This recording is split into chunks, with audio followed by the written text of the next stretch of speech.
Oh my gosh, you guys. We're not helpful. Nope.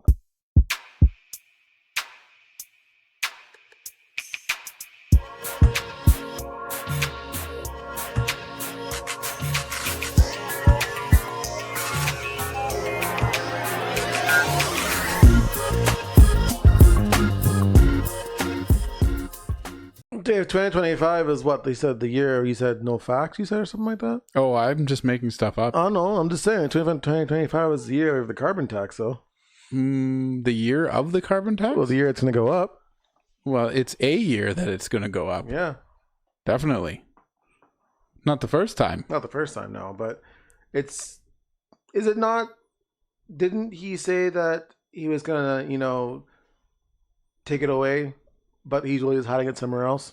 No, he just reduced it to 0. Oh, he reduced it to 0. Okay. Yeah. So it's not even gone. Just set at 0%. It's 0%. So then what's happening on April 1st then?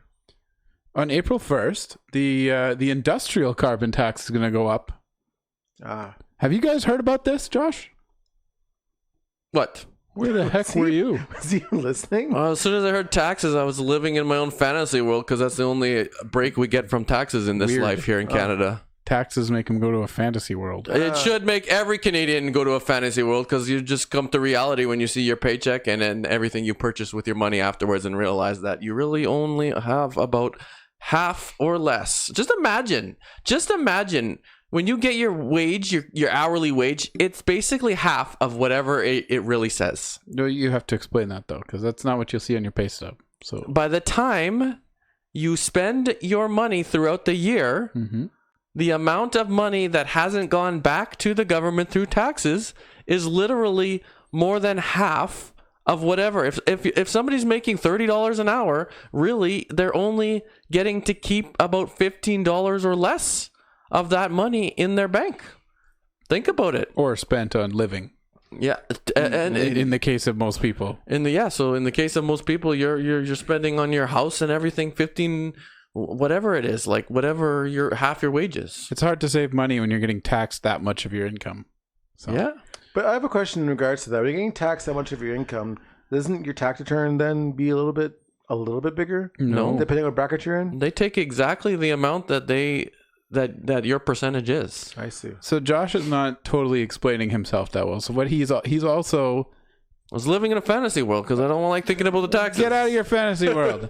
So the other thing that I think he's touching on here is, when you go and buy something, you pay tax on that. You buy a house, you pay tax on that. You buy food, you pay tax on that. So that's more money that you earned that is going to the government on top of what they already took off your paycheck. You die, you pay tax on that.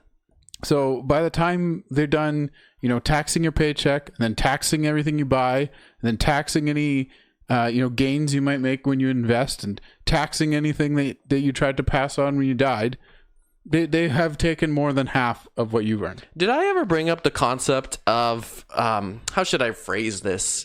In a way that is not annoying. Clear, itemized taxation. Have we had this discussion? No.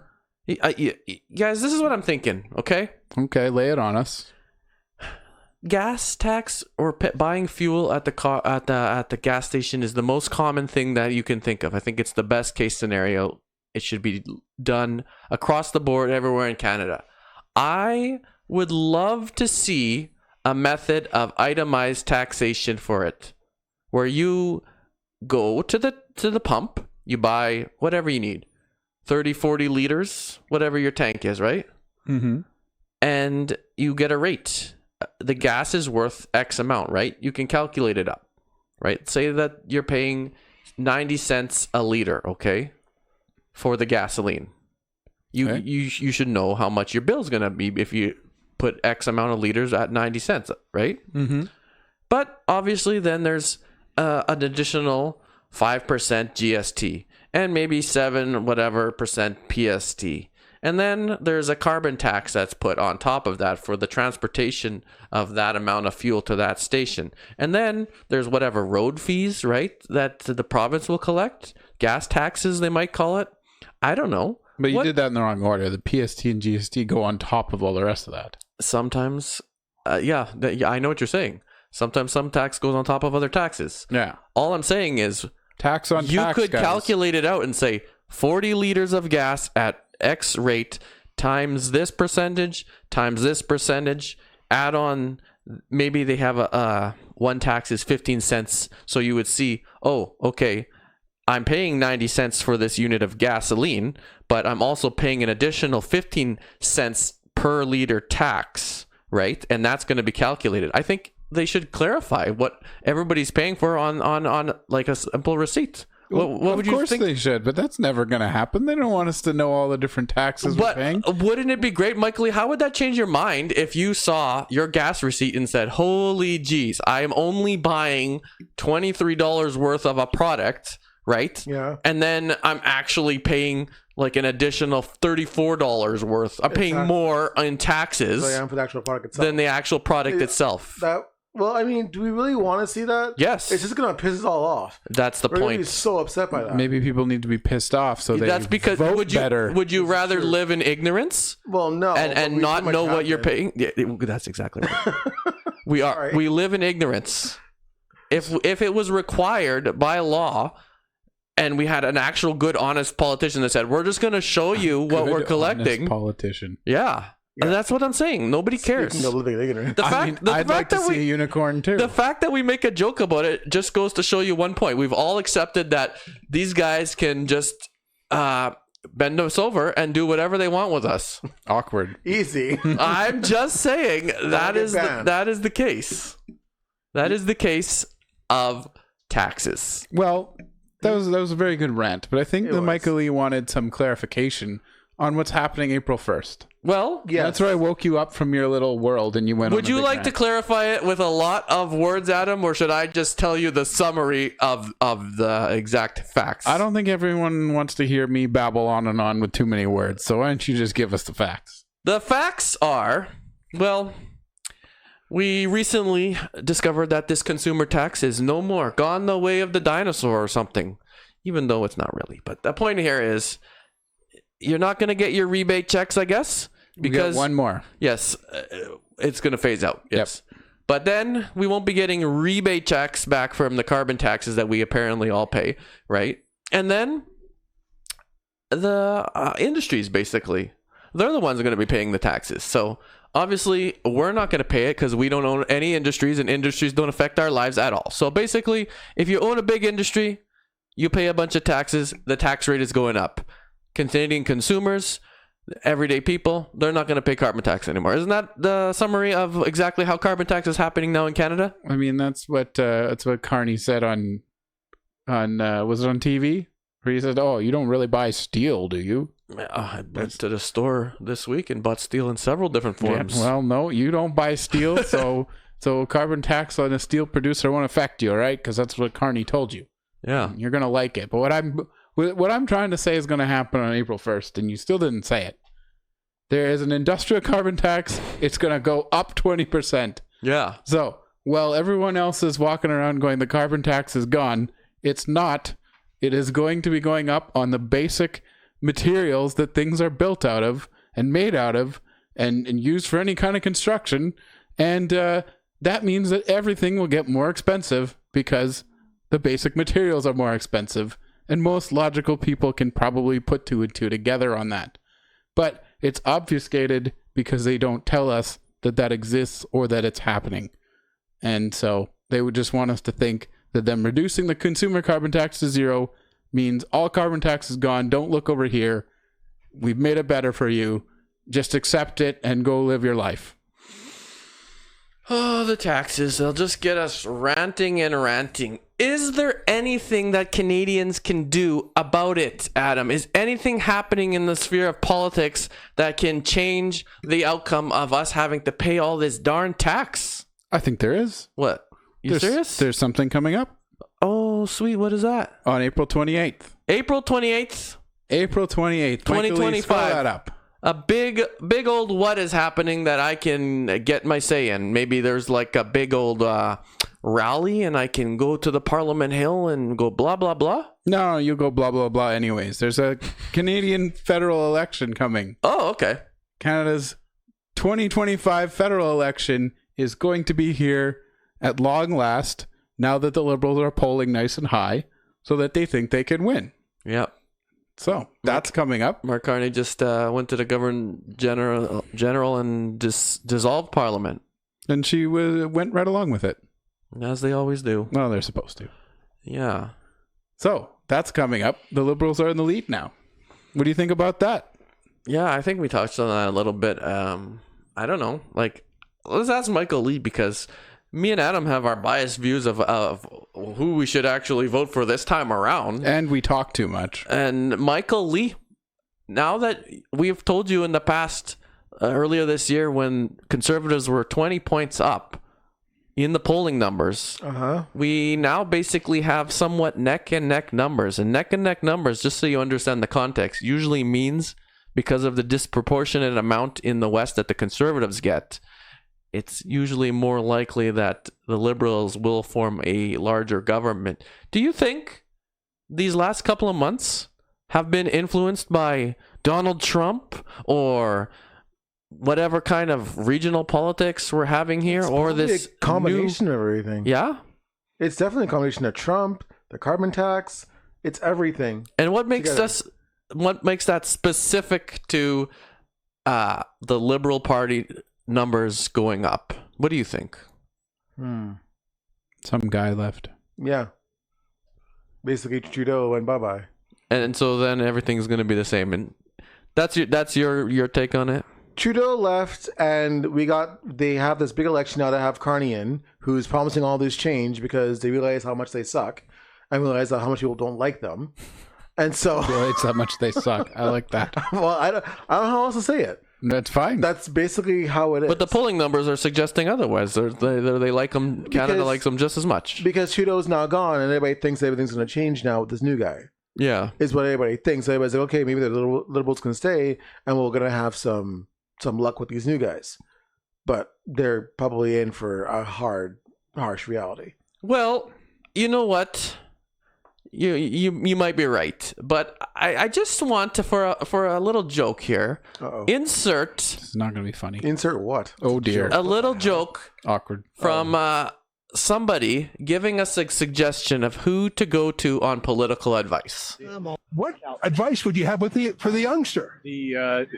Going to a central banker for political advice is never a good idea. What does he exactly mean by that? Okay.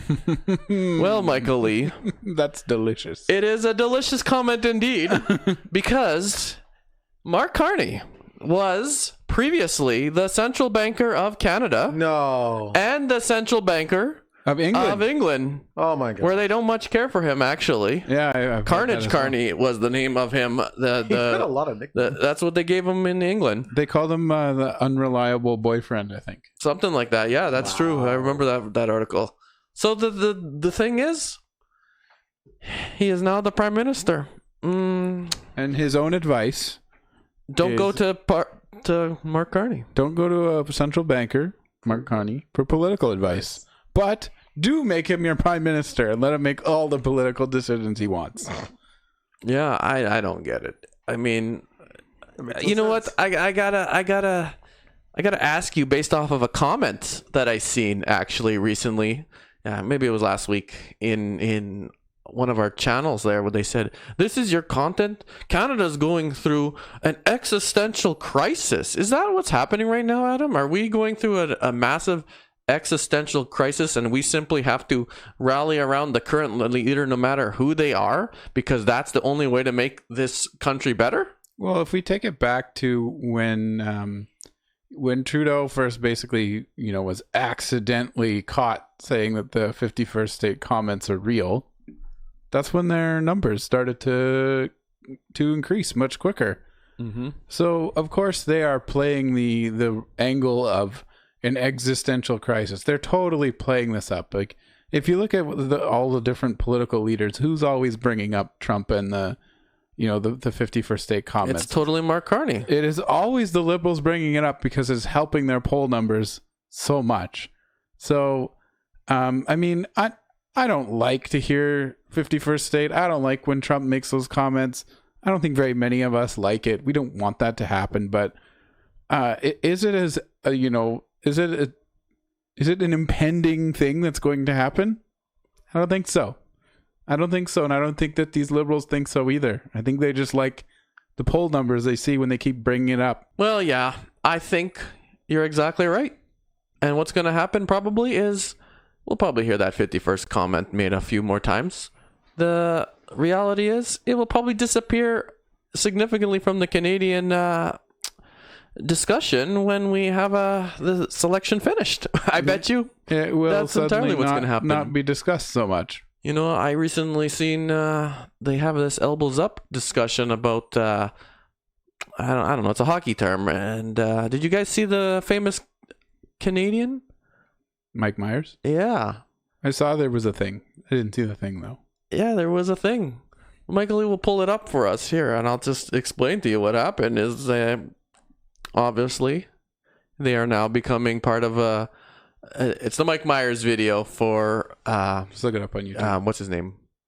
Mark Carney. So what has happened is they're in an election and they are going to be paying a bunch of people for, what do you call it?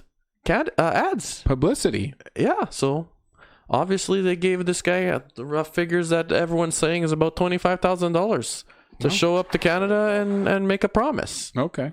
You know, Cool, or a cool, little advertisement. Michael Lee, hit the play button so we can watch this advert for the new prime minister who wants to actually get elected. Mr. Prime Minister, Mike Myers, what are you doing here?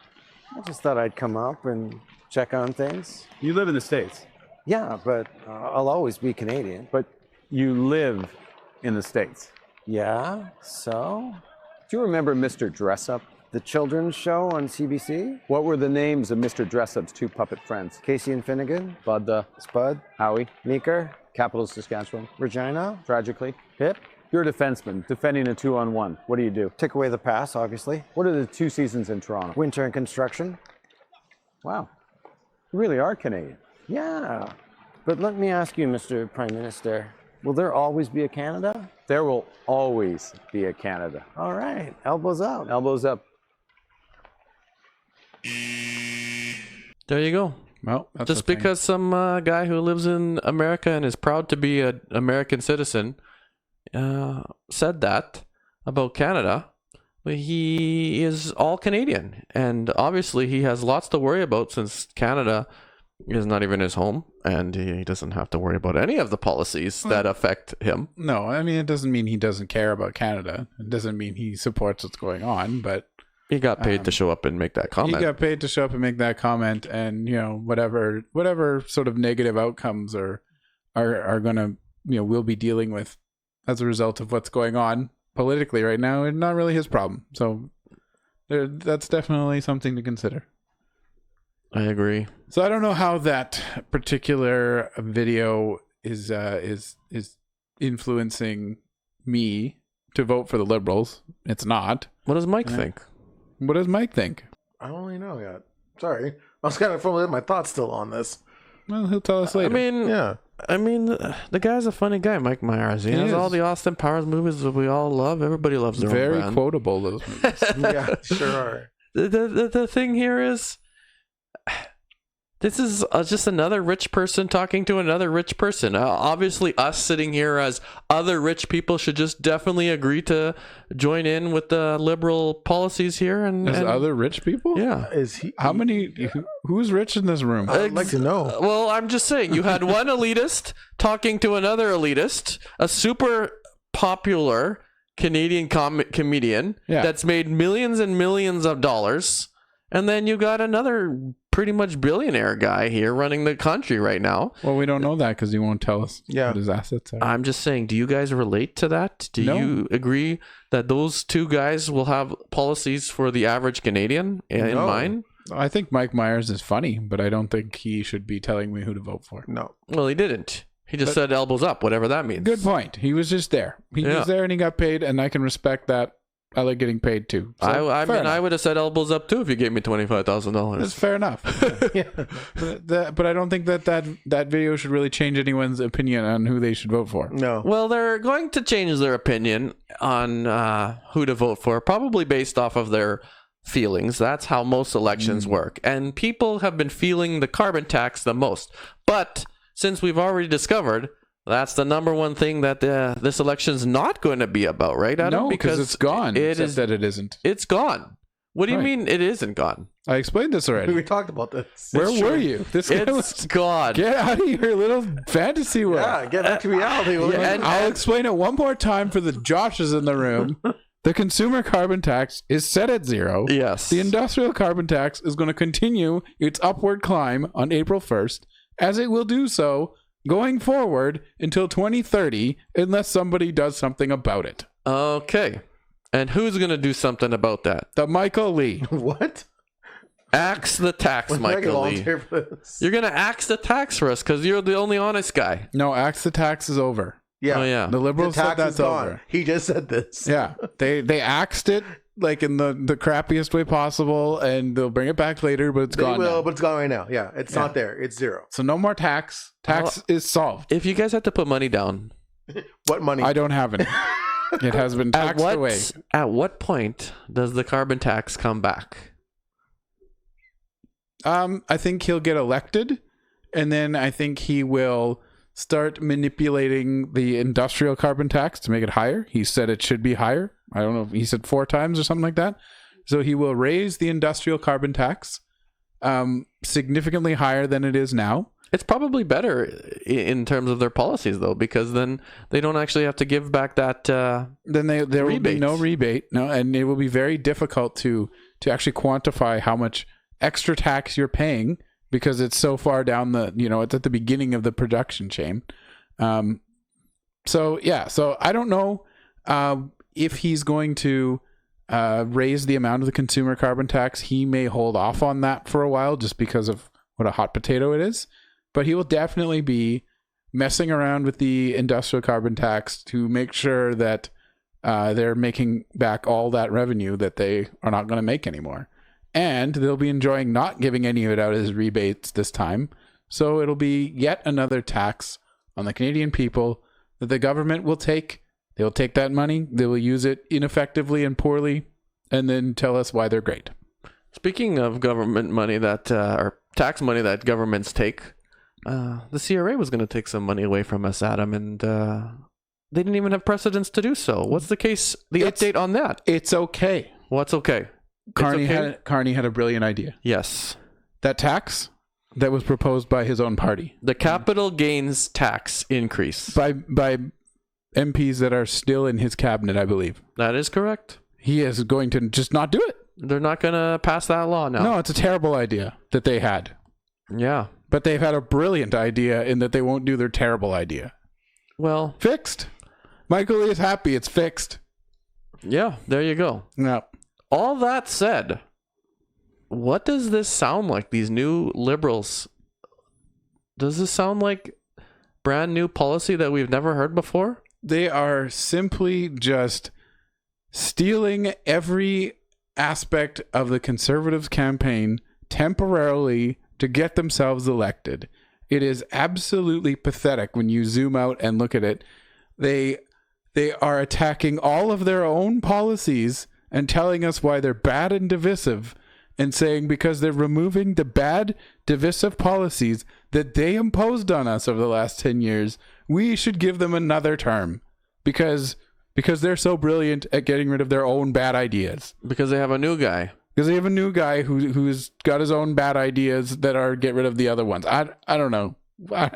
It's so silly to me when I think about this, and the giant swing in the polls is very disappointing because I feel like people are just playing to their fear of what they're being told to be afraid of, and they're not thinking about this because most people are intelligent people and they can make the connection that we're making here and understand that you can't trust what these guys are telling you when they're literally telling you that their brilliant idea is to undo their own ideas that they previously told you were brilliant ideas.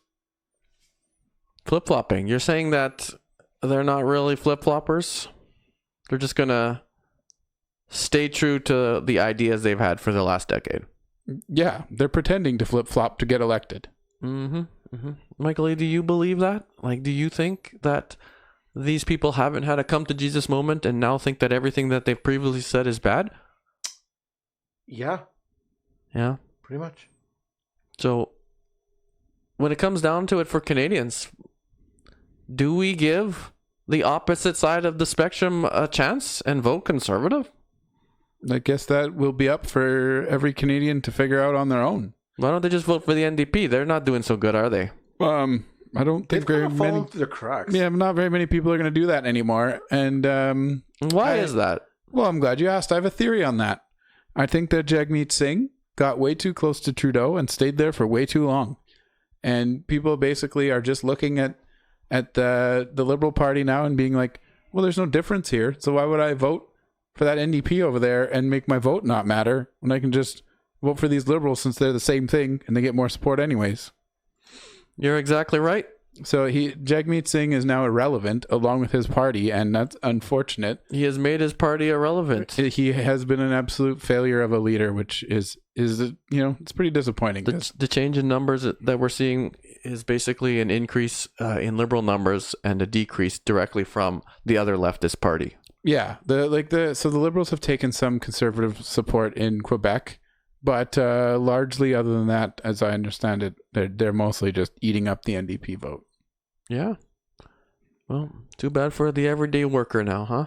I guess so. At least that's what the naive people would have me believe about the NDP party, despite the fact that they The haven't done. NDP party? That's what I heard. But Call them that. We don't need to be rude. I like the nickname. I'm gonna start using it. Oh, he's going to use it.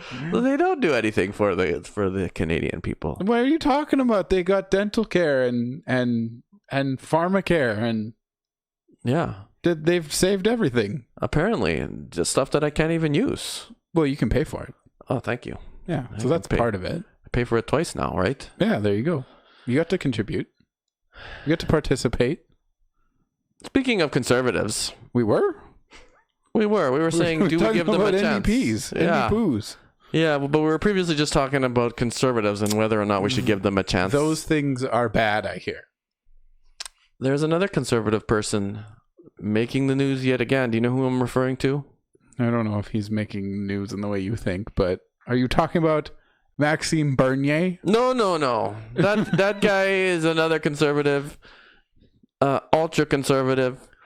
I'm referring to the Alberta Conservative. Oh, that Conservative. Yes. She's making the news, yes. Yes. I have a little clip here I want to show you guys. Day after Premier Danielle Smith threatened the Prime Minister with a national unity crisis over oil and gas restrictions, the two leaders have met again. This time, it was a meeting with all of Canada's premiers.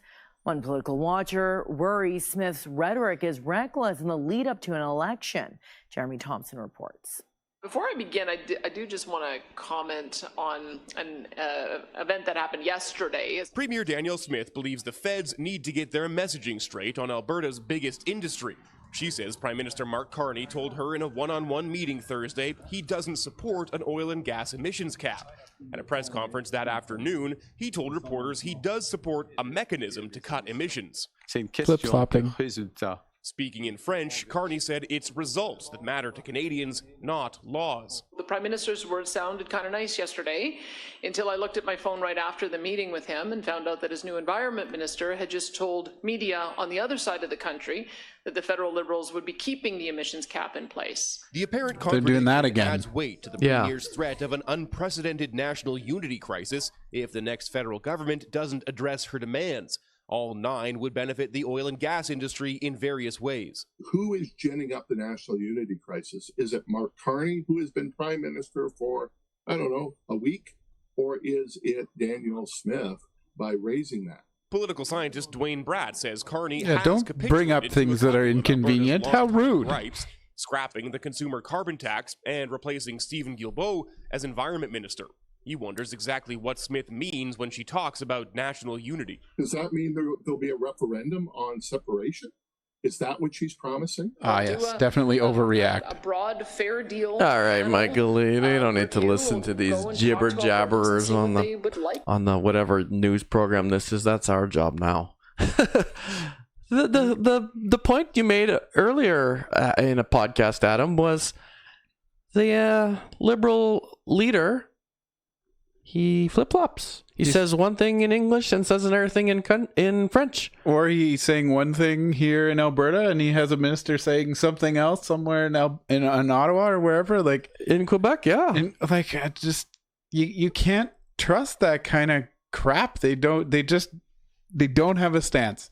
They're just, who's in front of me? What do they want to hear? All right, I'll tell them what they want to hear, and then I'll go do whatever I feel like later. Like, it's spineless, and it doesn't get us anywhere. Well, and then you have this guy on here. He's like, "Wow, she's pointing out this hypocrisy at a very inconvenient time.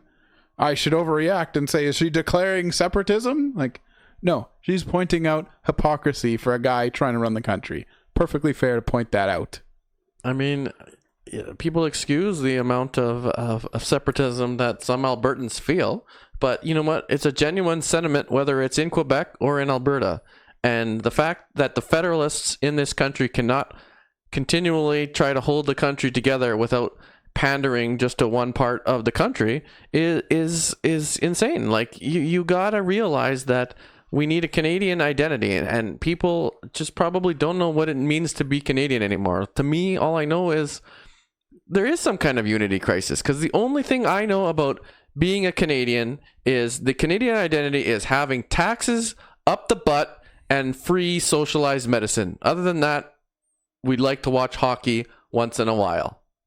Am I wrong? Well, the free medicine's not free because nothing's free. Costs a lot of money. You're the first thing you said pays for the second thing you said. What's that? Taxes. Taxes pay for the medicine. Yeah, you're right. There you go. It pays significantly from the tax base. Nothing's 85% free. or something goes to medicine in Ontario.